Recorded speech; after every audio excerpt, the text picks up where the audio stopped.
FBR ने income tax गोशवारे जमा कराने की तारीख में 14 दिन की तोसी कर दी। नोटिफिकेशन जारी। शहरी अब 14 अक्टूबर तक इनकम टैक्स गोशवारे जमा करवा सकेंगे। चेयरमैन एफबीआर राशिद महमूद लंगड़ियाल की जेर सदारत इजलास में इनकम टैक्स रिटर्न फाइल करने की तारीख में तोसी का फैसला किया गया। एफबीआर ने सितंबर के लिए टैक्स का टारगेट पूरा कर लिया। सितंबर के लिए टैक्स 1098 अरब का टारगेट बढ़कर 1100 अरब हो गया।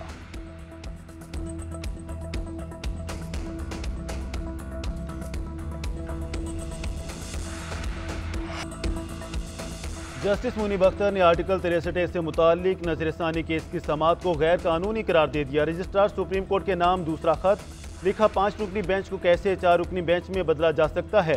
4 रुकनी बेंच आर्टिकल 63A से मुतालिक नजरसानी केस नहीं सुन सकता। जो कुछ मुझे भेजा गया वो कानूनी तौर पर अदालती हुक्म नहीं, इसकी कोई हैसियत नहीं। बेंच में बैठने वाले 4 जजेस काबिल एहतराम हैं, मगर समाअत कानूनी और रूल्स के मुताबिक नहीं। हुक्मनामे में मेरा नाम लिखा हुआ है, मगर आगे दस्तखत नहीं। जो कुछ हुआ वो तमाम नज़ीरों, कवानीन और कवायद से मुख्तलिफ और नाकाबिल कबूल है।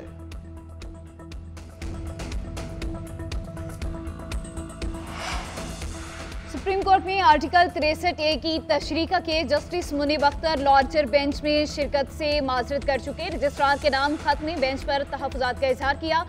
खत को रिकॉर्ड का हिस्सा बनाने का भी लिखा। चीफ जस्टिस ने रिमार्क्स दिए, सुप्रीम कोर्ट काम करना बंद नहीं कर सकती, हमें यहाँ सिर्फ मुकदमात के फैसले करने की तनख्वाह मिलती है। ऐसे खत को रिकॉर्ड का हिस्सा बनाने की रिवायत नहीं है।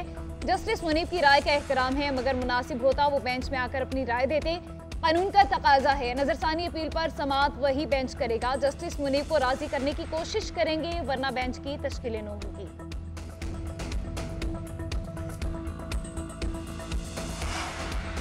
चीफ जस्टिस ने प्रैक्टिस एंड प्रोसीजर कमेटी का इजलास आज तलब कर लिया। इजलास सुबह 9 बजे होगा। चीफ जस्टिस काजी फायजीसा सदारत करेंगे। आर्टिकल 63 नजरसानी अपीलों पर नए बेंच की तश्कील का मामला जेर गौर आएगा। ज़राए के मुताबिक जस्टिस मुनीब अख्तर के खत के बाद इजलास तलब किया गया।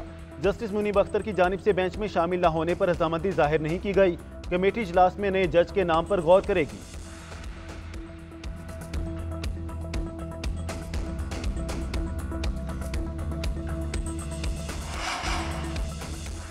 पंजाब इलेक्शन ट्राइब्यूनल्स केस में लाहौर हाई कोर्ट का फैसला कलअदम। सुप्रीम कोर्ट ने इलेक्शन कमीशन की अपील मंजूर कर ली।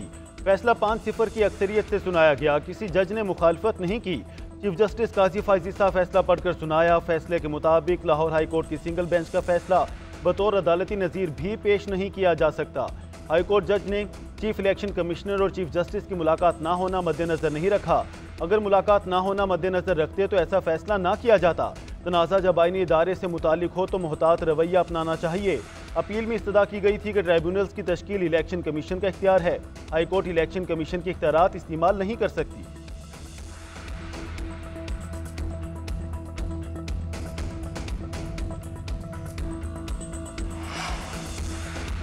इलेक्शन ट्रिब्यूनल से मुतालिक फैसले में जस्टिस जमाल मुंदखिल का इजाफी नोट। जस्टिस अकील अब्बासी ने भी नोट से इत्तफाक किया। जस्टिस मुंदखिल ने इजाफी नोट में तहरीर किया कि एक्ट का सेक्शन 140 इलेक्शन कमीशन को जजेस पैनल तलब करने का इख्तियार नहीं देता। मुकन्नना ने इलेक्शन कमीशन को जजेस पैनल मांगने और उनमें से इंतखाब का इख्तियार नहीं दिया। इलेक्शन कमीशन को हर जज पर एतमाद करना चाहिए। एक ट्रिब्यूनल के लिए एक ही जज का नाम का मुतालबा किया जा सकता है। उम्मीद है अब इलेक्शन कमीशन ट्रिब्यूनल्स की तश्कील के लिए इक़दाम करेगा। उम्मीद है इलेक्शन ट्रिब्यूनल्स में कानून की दी गई मुद्दत के अंदर फैसले होंगे।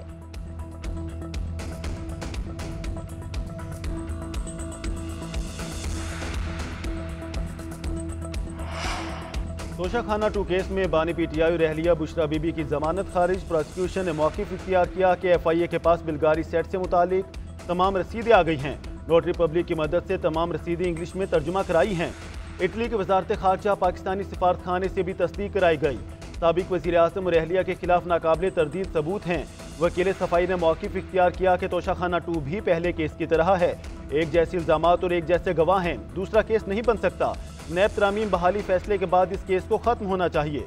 अदालत ने फर्द जुर्म के लिए 2 अक्टूबर की तारीख दे दी।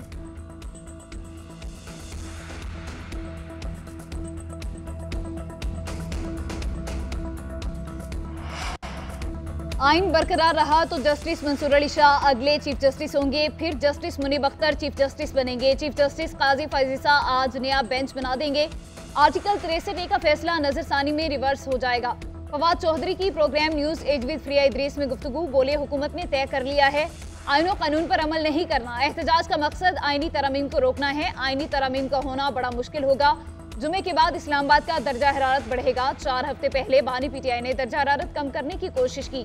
2/3 अक्सरियत बानी पीटीआई के साथ है। बानी पीटीआई के बगैर कैसे सियासी इस्तेहकाम ला सकते हैं।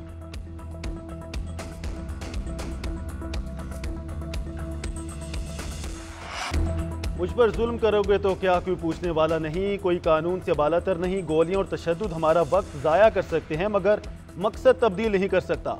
पंजाब पुलिस को दोबारा वार्निंग देता हूं, किसी का गलत हुक्म ना माने, नताइज आपने खुद भुगतना होंगे। कानून की पासदारी करने वाले पुलिस एहलकारों के नामात से नवासेंगे। वज़ीर आला अली अमीन गंडापुर की घन गरज, कहते हैं जहां जहां हमें हुक्म मिलेगा वहां जलसा करेंगे। डंके की चोट पर अपने वसाइल इस्तेमाल करूंगा। मेरी मिशनरी रास्ते इसलिए क्लियर करेगी क्योंकि इस सूबे का वज़ीर आला हूँ। पंजाब हुकूमत का शोर बताता है कि उन्हें हमारे आने से तकलीफ हुई है। इन्हें बहुत टफ टाइम देने वाला हूँ। फार्म 47 वालों से जान ना छूटी तो इन्हें छोड़ूंगा नहीं।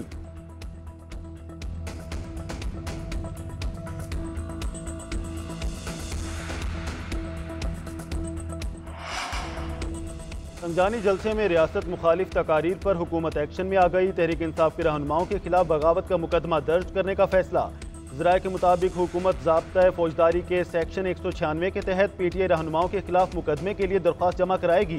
सेक्शन 196 के तहत दर्ज मुकदमात नाकाबिल जमानत होते हैं। इस सेक्शन के तहत गिरफ्तारी के लिए पुलिस को वारंट की भी ज़रूरत नहीं होगी। वजारत कानून और विफाकी प्रोसिक्यूटर जनरल कानूनी राय दे दी। मामले की विफाकी काबीना से बाज़ाब्ता मंजूरी लिए जाने का इम्कान।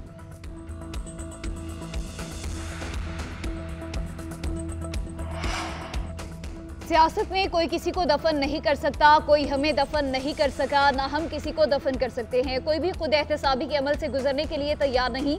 मुस्लिम लीग नून के रहनुमा ख्वाजा साद रफीक का गुलाम हैदर रोई की याद में तकरीब से खिताब, बोले इस्टेब्लिशमेंट सियासी जमातों को बनाती है, गलती चंद लोग करते हैं, सजा सारी जमात को मिलती है। ये जो पार्टी रगड़ा खा रही है ये लोग भी इसी वजह से इस मोड़ पर खड़े हैं। कोई सियासी जमात अपना मंशूर पढ़ने की भी रवादात नहीं।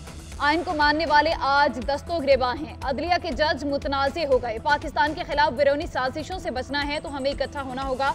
लोग समझते हैं कि बानी पीटीआई, मुस्लिम लीग नून और एस्टेब्लिशमेंट की लड़ाई बड़ी है।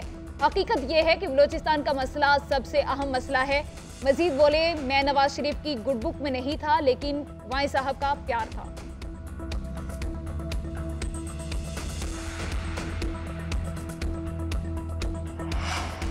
पेशावर से लापता 4 भाइयों की अदम बाजियाबी का केस वज़ीर आला Ali Amin Gandapur, advocate general, additional chief secretary अदालत में पेश। चीफ जस्टिस ने रिमार्क्स दिए, जमानत के बावजूद गिरफ्तारियां हो रही हैं। अदालत ये अहकामात हैं, जमानत के बाद गिरफ्तारी नहीं होगी। अली अमीन गंडापुर ने कहा, इस तरह के मामलात के मैं खुद खिलाफ हूँ। चीफ जस्टिस ने रिमार्क्स दिए, जमानत मंसूख करने के लिए सुप्रीम कोर्ट चले जाएं मगर ऐसे बंदों को अगवा ना करें। हम पुलिस वालों के खिलाफ कार्रवाई करेंगे। अदालत की CTD और पुलिस समेत सबको बिठाकर मामले को देखने की हिदायत। एडवोकेट जनरल से जवाब तलब।